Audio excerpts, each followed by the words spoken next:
Un autre exo, bah là pour le coup, c'est d'oublier totalement la vue d'ensemble pour venir bosser votre contour, parce que le contour, ça se travaille, hein. C'est la ligne périphérique qui suit bien sûr la forme. Le ricochet, c'est un outil de la construction. Pour construire, vous sautillez de repère en repère.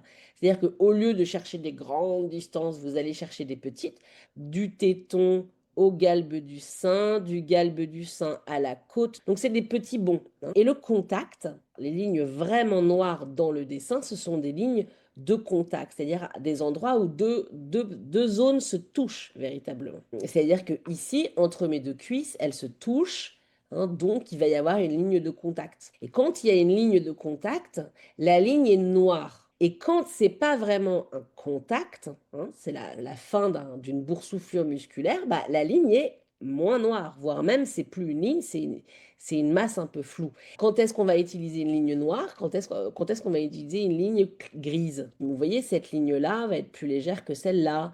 Puis sentir leur longueur aussi. Tous les petits repères à l'intérieur du corps, de sentir à quel point il faut les marquer ou il faut les garder légers. Alors par contre, quand vous allez faire cet exo-là, il est fort probable que vous soyez beaucoup moins bien proportionné. C'est normal, c'est parce que vous avez l'œil sur des détails et pas sur l'ensemble, donc fatalement, le dessin va être moins bien proportionné à la fin. Concrètement, si vous faites ça sur des poses en raccourci, vous risquez de bien vous rater en termes de proportion parce que c'est vraiment pas un outil qui vous fait bosser la vue d'ensemble, hein.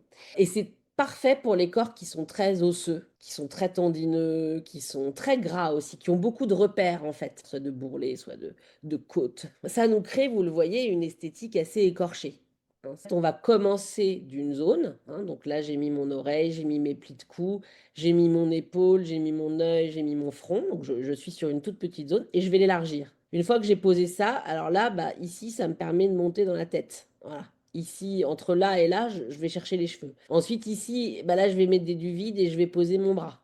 Et puis ici, je vais poser la ligne de dos. Et puis alors, une fois que j'ai élargi à tout ça, bah, je vais pouvoir aller poser la main et le coude. Et puis ensuite, je vais descendre. Donc, j'ouvre comme ça progressivement mon dessin. Ce qui fait que si la pause se termine et que j'ai été un peu lent, bah, au final, j'ai fait que ça. Et bah, c'est pas grave, hein, c'est pas grave du tout.